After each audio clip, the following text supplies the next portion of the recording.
Como decíamos al principio, nuestro objetivo es evitar un desarrollo de este vínculo entre cine y vanguardia en términos de una sucesión lineal de nombres propios o de obras maestras, ¿no? Que de alguna manera dibuje un rasgo de la constitución de la poética en el campo cinematográfico, que es la simultaneidad de propuestas, la simultaneidad de maneras de, digamos, de apropiarse de las posibilidades que esa máquina, ese cinematógrafo, ofrecía a,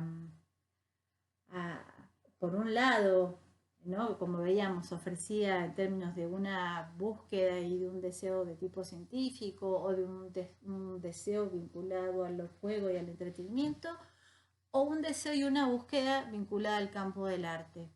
Vamos a pensar cierta organización en términos de periodizaciones a partir de una autora de referencia, de Mabel Tazara, y vamos a ver en la imagen que sigue una periodización que nos propone, pero conviene aclarar que si bien puede dar la idea de una sucesión, en realidad debemos leerla como poéticas que dominan en un periodo particular, es decir, que en paralelo las otras poéticas y posibilidades de exploración y desarrollo de las imágenes cinematográficas no desaparecen, no es que no existen, sino que en todo caso están en un segundo plano con respecto a otras poéticas que ganan el primer plano.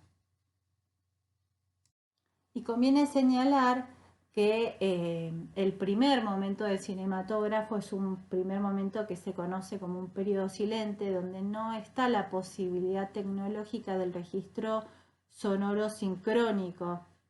Es decir, que eh, por eso quizás en este momento estamos poniendo más el acento en esa dimensión que tiene que ver con la imagen, ¿no? Aunque pronto ya en 1927 va a habilitarse la posibilidad del sonido sincrónico y que además, algo que señala André Bazin, la verdad es que el cine ya nace con una vocación vinculada a lo audiovisual, ¿no? Cuando los personajes hablan y mueven sus bocas y gesticulan y le dan un tiempo, que sería un tiempo de duración al texto dicho, hay una vocación que tiene que ver con lo que luego se va a llamar el sincrolabial.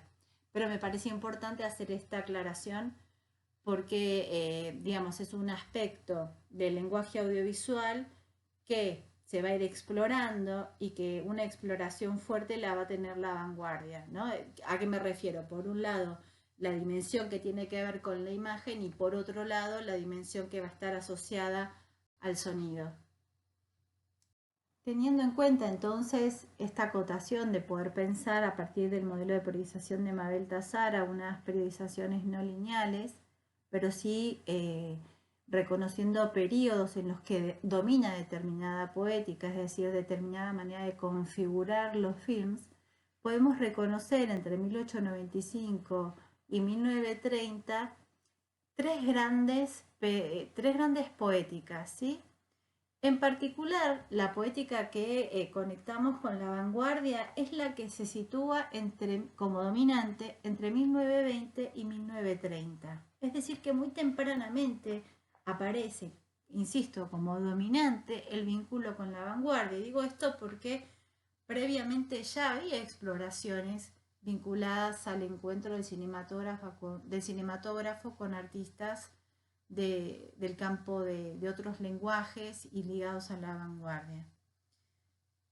Mabel Tazara desarrolla su periodización a partir de la comparación, podemos decir, de distintas categorías o ejes que sería un poco complicado desarrollar ahora y que voy a simplificar, voy a hacer un juego un escorzo didáctico bastante importante, pero digamos, podríamos sintetizarlo en relación a poéticas que van privilegiando lo mimético, lo narrativo, por un lado, o poéticas que privilegian lo no narrativo y esos juegos que tienen que ver con la dimensión poética, ¿no? Vamos a ver con ejemplos cómo esto se materializa, si no parece una gran abstracción. Pero en principio digamos que esta dimensión mimética, esta idea de representar, imitar a la realidad tal y como se nos presenta, es una de las vocaciones que, como veíamos, se conecta con lo audiovisual, cinematográfico. Ahora bien, 1895, que es el momento en el que decíamos, bueno, surge esta categoría de la mano de los hermanos Lumière, y 1900 y de 1895 a 1900 lo que tenemos es un momento que tiene que ver con las búsquedas de las posibilidades expresivas de este nuevo dispositivo. 1900 a 1920 vamos a ver que se conecta con la fundación de lo que se va a llamar luego, a partir de un autor que se llama Noé Burch, el modelo de representación institucional. ¿Sí?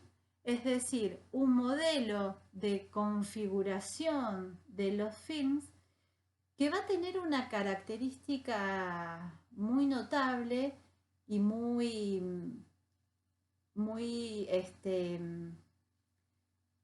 fuerte a lo largo de toda la historia del cine, que va a ser su vocación tanto mimética como narrativa, ¿no? Al punto que durante mucho tiempo lo que va a pasar es esto de pensar socialmente que ir al cine es ir a una sala oscura a que te cuenten una película, ¿no? Y que vos salgas del cine y alguien te pregunta qué fuiste a ver y vos puedas sintetizar lo que viste a partir de la exposición de un argumento, ¿sí?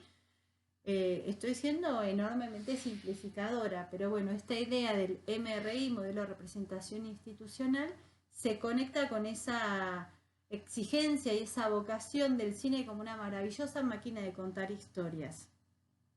Y luego, 1920 a 1930 va a ser un momento en el que lo que va a dominar es una búsqueda de las posibilidades expresivas de esa nueva máquina, pero no en términos de máquina, sino en términos de lenguaje, ¿no? Como ya ocurría con el modelo de representación institucional. Pero en el caso del encuentro que se va a dar con la vanguardia que caracteriza este momento de 1920 a 1930, lo que nos vamos a encontrar es con una suerte de espejo invertido a lo que pasa con el MRI. En vez de apuntar a la mímesis y a la narración, va a ser un momento en el que el cine va a atender a la a la abstracción o a lo no mimético, y va a tender además a lo no narrativo, o si aparece lo narrativo, a una narrativa que va a tender a romper las continuidades espaciotemporales tan pacientemente construidas por el modelo de representación institucional.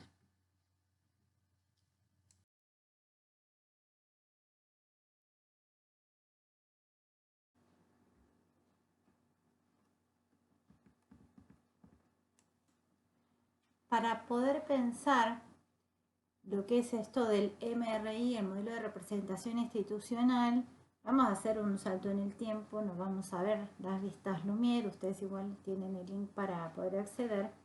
Vamos a pasar a una obra de 1917 que se llama El nacimiento de una nación, que es del director Griffith, donde ustedes van a ver que hay una construcción compleja del espacio y del tiempo.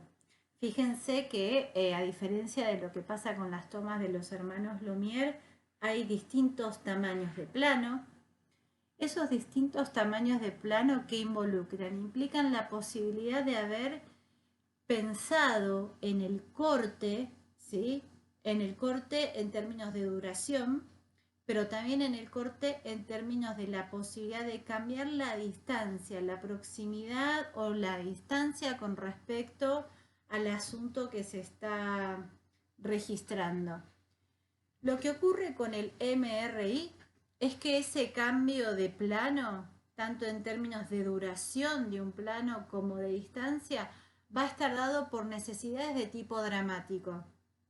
Por ejemplo, en este caso es la llegada de Lincoln al teatro.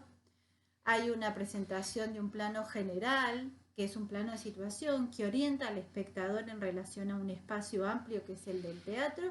Y luego, si ustedes ven, hay un plano más cerrado, que es un plano entero conjunto, que es del balcón. Entonces, primero nos los han mostrado en un espacio amplio y luego muestran a el protagonista de esta escena, que es Lincoln, en el balcón. ¿Bien? Ahora bien, los vemos, hay una duración de la llegada, de los saludos, del festejo. Acá vemos el detalle del público con esos detalles de las manos, sigue siendo igual un plano abierto.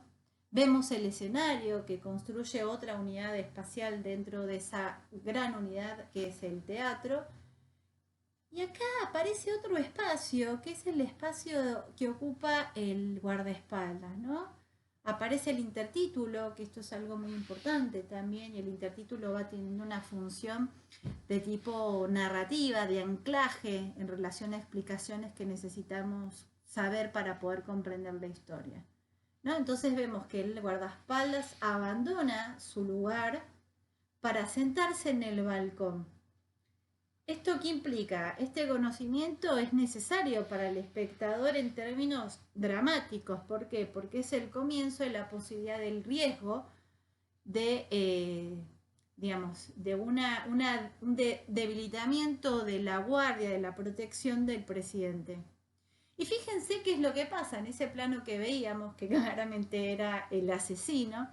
Lo vemos en un efecto, en lo que sería como un primer plano, pero en ese caso lo que tenemos es un efecto de calle, se oculta lo que rodea al personaje y lo vemos solo a él. ¿Para qué? Para que justamente la atención de nosotros como espectadores se concentre en esa mirada, en ese rostro y en ese personaje, y en nada más. ¿Bien? Bueno, ustedes saben el final, no se los estaría spoileando, pero lo interesante de esta película, que ya es un largometraje del nacimiento de una nación, es que se conecta con esta idea del MRI en términos de la organización de todos los elementos ¿no? de cinematográficos, de la imagen en este caso, porque decíamos todavía estamos en periodo silente, en términos de una exigencia de progresión dramática, pero también de carácter mimético. Es decir, que hay una construcción que tiende a crear la ilusión de continuidad espacio-temporal.